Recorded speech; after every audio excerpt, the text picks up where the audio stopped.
Père Marco, on connaît tous l'expression. Tous les goûts sont dans la nature. Alors, que dire dans la culture? Chacun a son propre avis sur ce qui lui plaît ou pas en matière d'art. Donc s'agissant d'art sacré, qu'est-ce qui fait selon vous qu'une œuvre est belle? À partir de la Renaissance, on a relié la beauté à la richesse. Et la richesse abonde.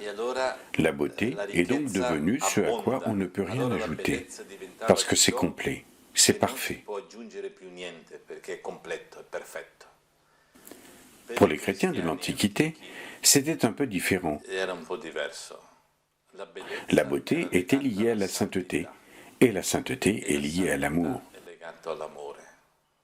Or, l'amour agit sur l'essentiel. Donc, une belle œuvre, c'est celle dont on ne peut plus rien retirer, parce qu'elle est ramenée à l'essentiel. C'est comme la liturgie, du pain et du vin. Ça ne sert à rien de décorer le pain. L'œuvre est complétée par Dieu lui-même, par l'Esprit Saint qui descend. Pour moi, la beauté c'est vraiment ça. Nous préparons, nous offrons, mais Dieu accomplit. Alors, pour nous, chrétiens, la beauté est toujours composée de deux éléments. De notre offrande, de notre pauvreté, nous sommes mortels, incomplets, et de l'action de Dieu qui agit en nous. La perfection vient de ces deux choses-là, ensemble, mais pas d'une seule. Ce qu'on appelle l'inspiration, c'est finalement cette rencontre entre l'action propre de l'artiste et l'influence en lui de l'Esprit de Dieu. Alors, où puisez-vous la vôtre? De quoi se nourrit votre imaginaire? Pour créer des images spirituelles,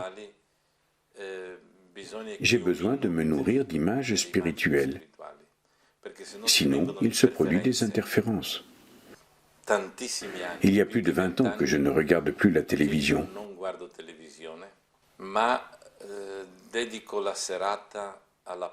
Mais je consacre la soirée à la paix, à la solitude.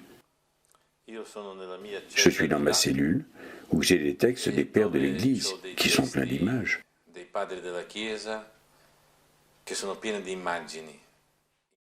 Je lis ces textes. Je reviens sans cesse à la Bible. Et puis, j'ai aussi des grands volumes sur l'art roman, l'art gothique, l'art byzantin. Alors, je les feuillette sans cesse. Et l'autre chose, c'est la beauté dans la vie. La beauté, c'est l'amour réalisé. Je suis comme une abeille qui butine des petites graines de lumière sur les visages, dans les regards, dans les histoires de chaque personne. Comme prêtre, j'écoute tellement de gens. Je guide des exercices spirituels, je confesse. Alors je recueille dans tout cela une contemplation de lumière. C'est là le champ où je récolte les choses, la tradition, la mémoire et la vie tout autour de moi. Parlons justement de la tradition. Celle des chrétiens en matière d'art est extrêmement riche et beaucoup d'ailleurs préfèrent les œuvres d'art religieuses d'hier à celles d'aujourd'hui. Donc comment concilier tradition et modernité en matière d'art sacré? Je viens de le dire, la force créatrice, c'est la mémoire, l'anamnésis. Alors je regarde l'histoire. Et c'est là que je prends l'inspiration. Comment vient-elle? De ce que l'esprit perçoit comme vivant. C'est ce qui est vivant qui a encore quelque chose à dire aujourd'hui. Si je me contente de reprendre du passé une forme quelconque, aujourd'hui, c'est juste une citation. Ça ne dira rien. Mais si j'y trouve l'inspiration, alors celle-ci passe à travers moi, à travers les personnes avec lesquelles je vis, à travers notre époque, notre goût, nos préoccupations, et elle en est remodelée. Rien ne peut passer sans cette transformation.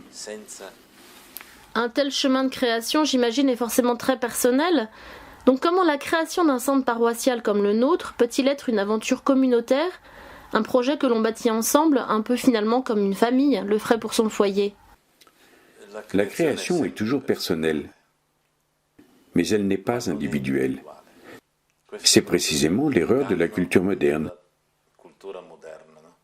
qui pense que l'individu peut créer. Il le peut, mais ce qu'il créera, tôt ou tard, se retournera contre l'humanité, contre l'homme lui-même, parce qu'il crée seul et ne considère pas l'ensemble.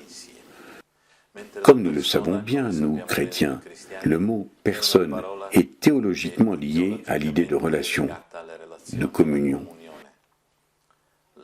La personne émerge des relations. Si je dis « père », je parle de quelqu'un qui émerge du Fils. Il est père parce qu'il a un fils. Père dit donc une relation. Le grand poète russe Vyacheslav Ivanovitch Ivanov disait « La créativité est personnelle ». Il voulait dire par là « Je crée précisément parce que je suis inséré dans un organisme vivant ». Tu es ergo sum. Je crée parce que je suis dans une communion d'amour avec toi.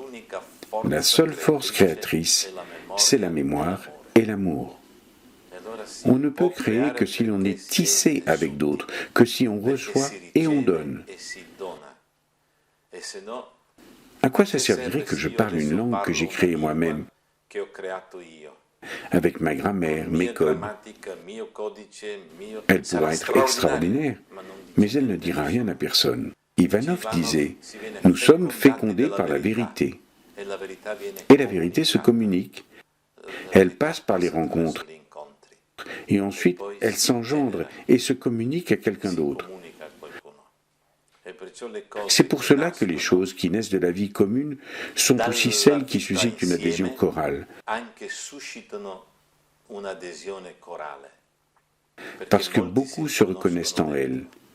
De cette manière, je ne dis pas une chose qui n'est que la mienne, je dis quelque chose qui appartient à tous. Et comment pourrais-je l'expérimenter tout seul?